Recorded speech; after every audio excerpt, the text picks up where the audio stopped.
So good afternoon to all of you. My name is Yuval Almog. I'm the founder of the Coral Group, and we have a great panel here. Why don't we start? Bjoern, why don't you introduce yourself?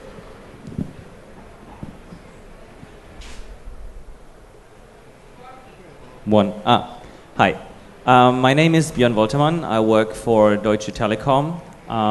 My department is responsible for something that we call emerging technologies, which is basically that we look at companies that have stuff that is technology that's ready to be deployed. It's close to market readiness, which is something between R&D, later than R&D, but earlier than business development.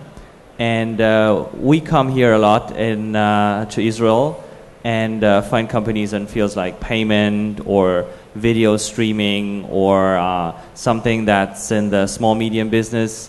And we think that partnering with small innovative companies is a great way for us as a telco to enrich the portfolio for our customers. And this is basically what we do.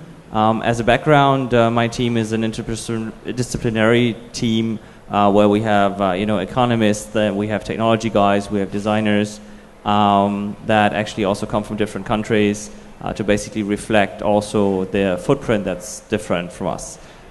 Personally, I'm also economist from a background, which is why I'm interested in seeing where our industry is going, and I'm looking forward for the great discussion here and for your questions later.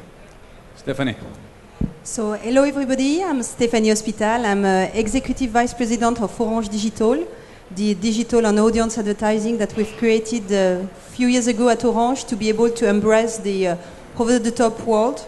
So we cover product development, digital services, internet partnership, but we also invest in companies, and one of the deals I've done is Dailymotion, which is a leading video platform that we have acquired 3 years ago. We were in the process of partnering with Yahoo, and we're still developing that. So it's the way how combining the strengths of over-the-top with the carrier footprint.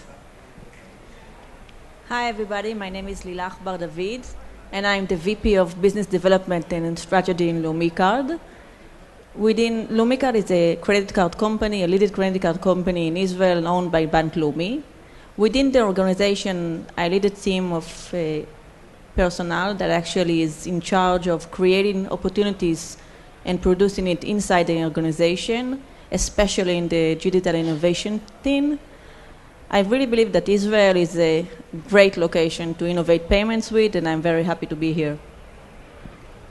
Hi everybody, my name's Tony Saigh. Until recently, I was at Skype where I ran global mobile partnership. So I was responsible for mobile growth through partnering with mobile operators and also handset manufacturers, and focused a lot on international market expansion and looking to develop innovative business models with a fairly traditional mobile ecosystem.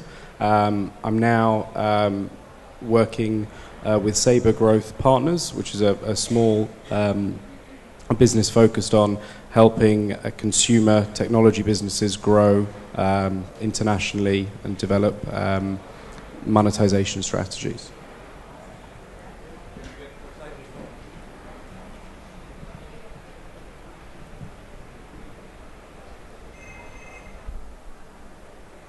Okay, so first of all, the name of this session.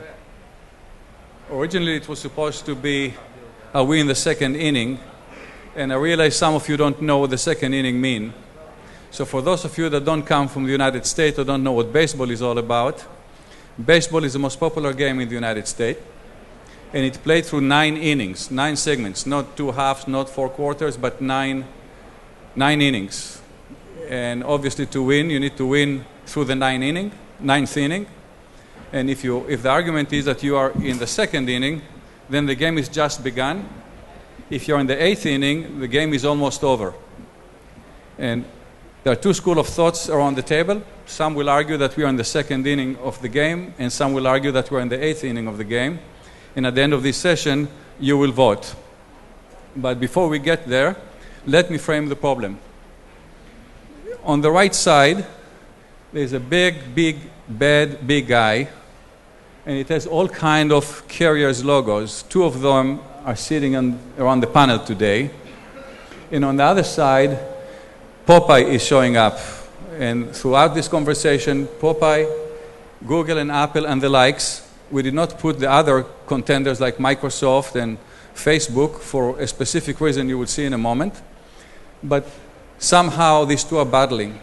And in the world of the carriers, there's a perception that it's pricing, that it is a footprint, that it is who has the best network, the fastest network.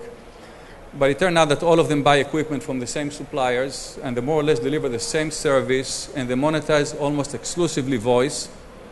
Yet the world is changing dramatically around them.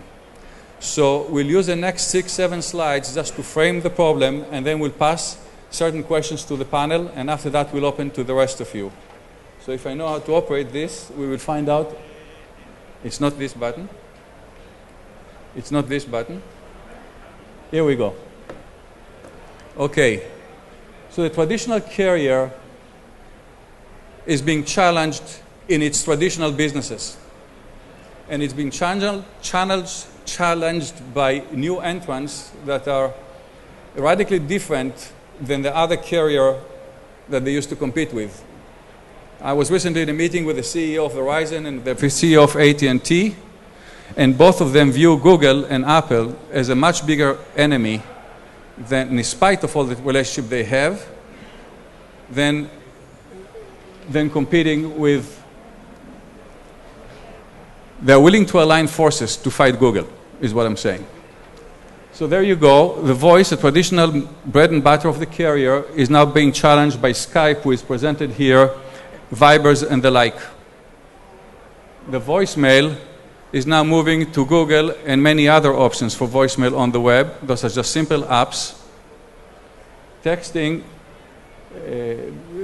is being replaced by new modalities, and video, another app on the web. That is the main business that the carriers had yesterday, still today, is being eaten away by new entrants that have a totally different business model, different technologies, different everything. And the question is, who is winning? But this is just one of them. Here's another one.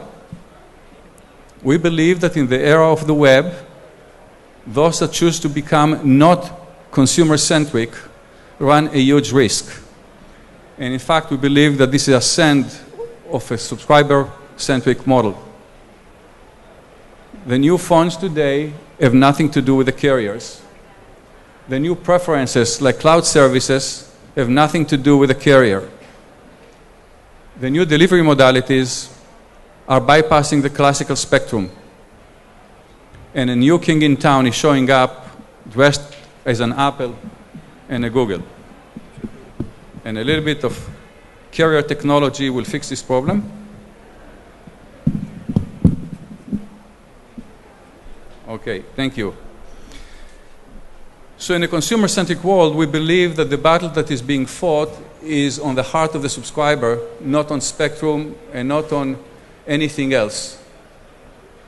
And the question is, who will own the subscriber?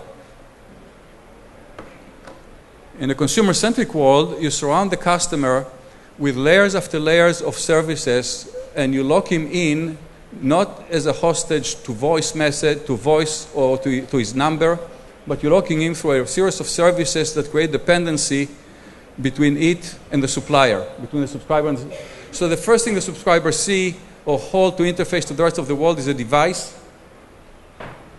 Then it's those devices resting on an operating system. None of those are carrier related. And then there's 1 million apps on the Android and 850,000 of those on the iPad. And by the way, none of them belong to AT&T. The only thing you can see from AT&T is your bill. There's not one application that we know of in which AT&T or Verizon contributed to your loyalty to them as a good franchisee of their custody. And finally, the most external layer is exactly the physical network. And even in that one, the carrier's traditional monopoly is being disenfranchised.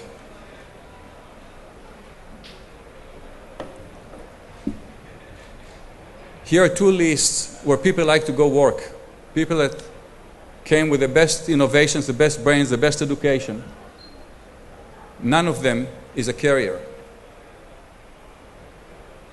That was the main complaint of the number 2 guy at AT&T. He said to me, all the smart guys don't come to work with us. Can the carrier do something to regain the smart guys? My carrier panelists here are being embarrassed, but we need to get something going here. We did a little experiment. We assembled 7 carriers representing 1.2 billion subscribers, and we matched them against 2 of the new kings in town, Google and Apple, which also have roughly 1.2 billion subscribers or customers. And here are the statistics. Apple and Google outspend by a factor of almost 13x per employee their 7 competitors combined on an R&D basis. Here's another benchmark. The revenue per user, we have the market cap, the new guys win, 600 to 500.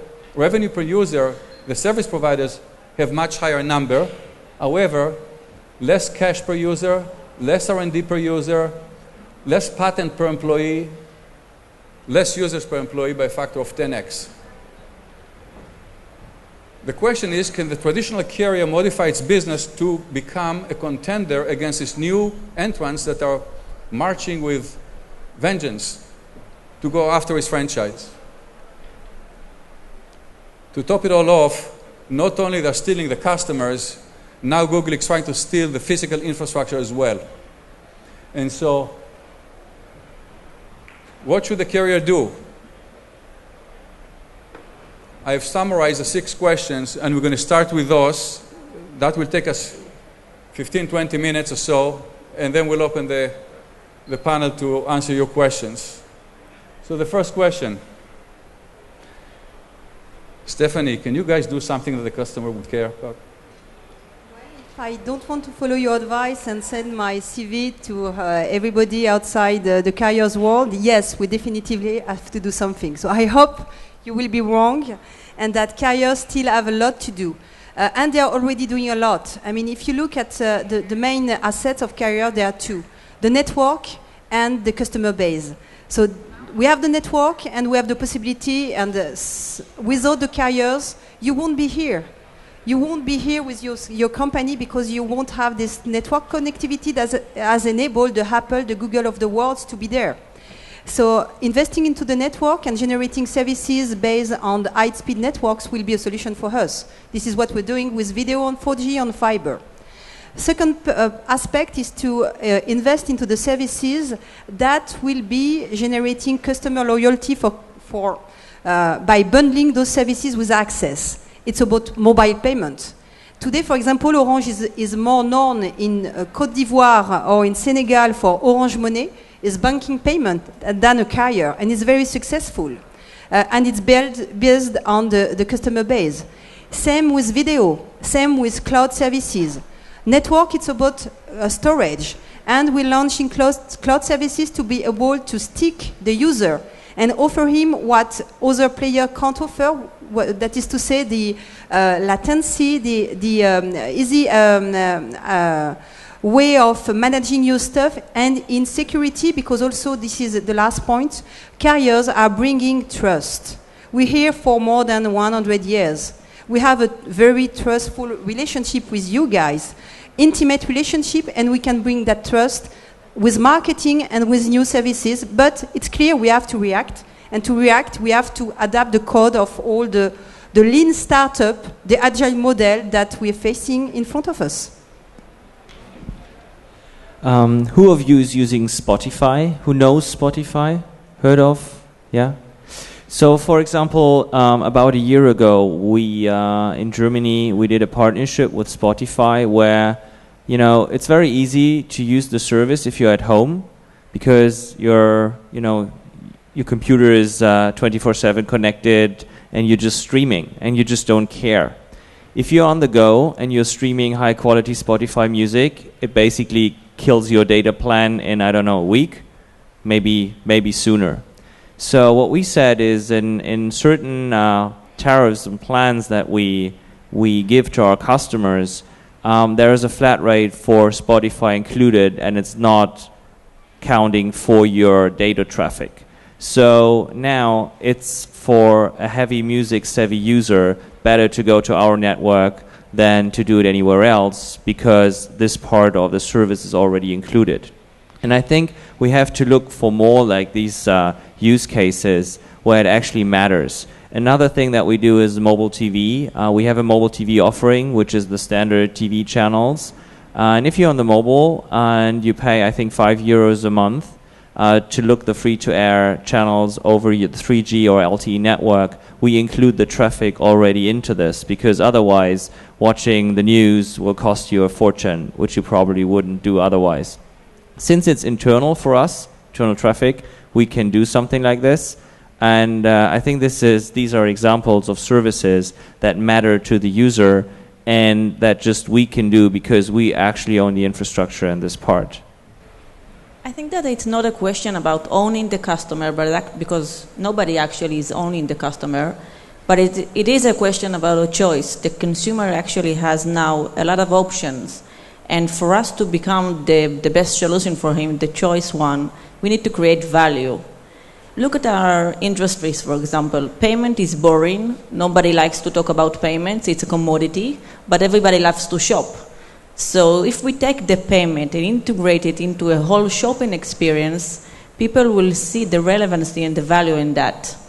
We can take, for example, Get Taxi. I don't know if you know, everybody knows Get Taxi in Israel, but for you guys, it's an application that actually changed the way that we consume public transportation in Israel, and they have their own app, and they are integrating in our mobile digital wallet. So it's not our consumer or their consumer.